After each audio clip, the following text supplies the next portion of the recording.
Anong gawaing bahay ang isa sa unang itinuro ni Marian Rivera sa anak niyang si Zia? Hi, Ate Zia. Ayan.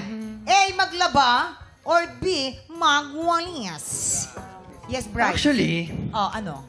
nakita ko sila sa mall last Yan. week. Oo. Pumunta sila sa isang store. Oh. Bumili sila na ng walis. Walis. Oo. Credible to. Sinungaling! Sinungaling Ako, sila.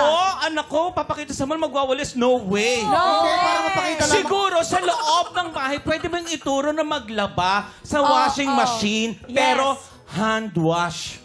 Kasi gusto nila... Washing machine, hand wash. Paano Gusto nila nagsama yung dalawang yun? Nasa loob siya ng washing machine. Nasa loob Washing machine, tas hand wash. Mga siraulo kayo.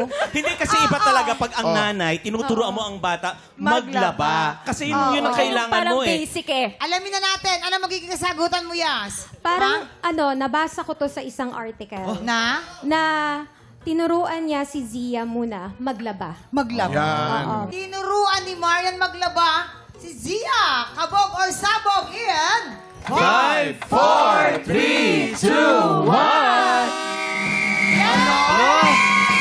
Grabe. Alam pa rin ni Yasmin. Ito na ang iyong pangatlong. Sanggong! Sabog! Okay.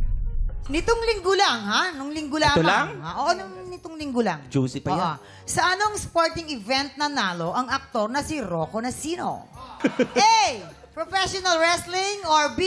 Triathlon? Alam niyo ba na meron dalawang uri ng wrestling? Merong Greco-Roman wrestling na nakikita natin sa Olympics at meron tayong tinatawag na fake wrestling o WWF wrestling. Ito yung kunyari lamang na wrestling kung hindi naman sila nasasaktan at hindi naman tinutotoo. Si Rocco Nacino, ang ginawa niya ay WWF or World Wrestling Federation o yung fake wrestling kung tawagin